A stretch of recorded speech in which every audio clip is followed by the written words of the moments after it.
लेते हैं और दुश्मनों के लश्कर पर टूट पड़ते हैं। जब हजरत हुर तलवार चलाते हैं, साथ में सुहैल बिन की तजल्ली भी है।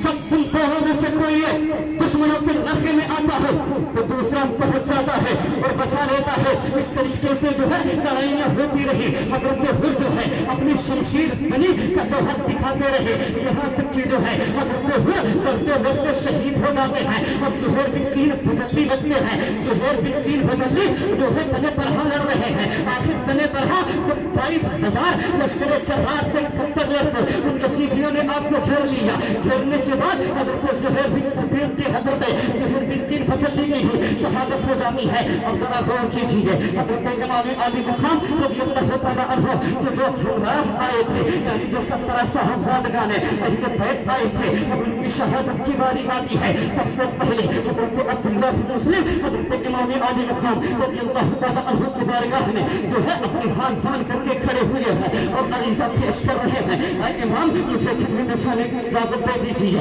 मुझे बल्ले बिछाने की इजाजत दे दीजिए। हजरत इमाम अली मुकाम की आंखों में आंसू आ गए कि बेटा मैं तुम्हें झंडे बिछाने की कैसे इजाजत दे दूं, इसलिए कि तुम्हारा था हजरत मुस्लिम की जो शहादत हुई है उसका खून जो है अभी दिल से मिटा नहीं है, मैं तुम्हें झंडे बिछाने की कैसे इजाजत दे दूं। अब हजरत अब्दुल्लाह बिन मुस्लिम तरफ छाया करते हैं, उन्होंने कहा हुजूर मुझे झंडे बिछाने की इजाजत दे दीजिए, इसलिए कि मैं अपने भाग के पास जाना चाहता हूँ। अब सब गौर कीजिए, हजरत इमाम मुस्लिम के साहबजादे तो हजरत अब्दुल्लाह ने वज़ीर हो जाते हैं तो हजरत इमाम अली मुकाम रज़ियल्लाहु तआला अन्हु अपनी आंखों में आंसू लिए हुए हजरत अब्दुल्लाह बिन मुस्लिम को जो है मैदान कारसार में जाने की इजाजत दे दिया। अब जब आप मैदान कारसार में पहुंचते हैं तो एक शख्स जिसको जो है अपनी ताकत पर बड़ा नाज था, एक शख्स जिनको अपनी ताकत पर बड़ा गुरूर घमंड था, जिसका नाम तदामा बिन असद था, वो हजरत के मुकाबिल में आता है। तो हजरत के मुकाबिल में पहुंचता है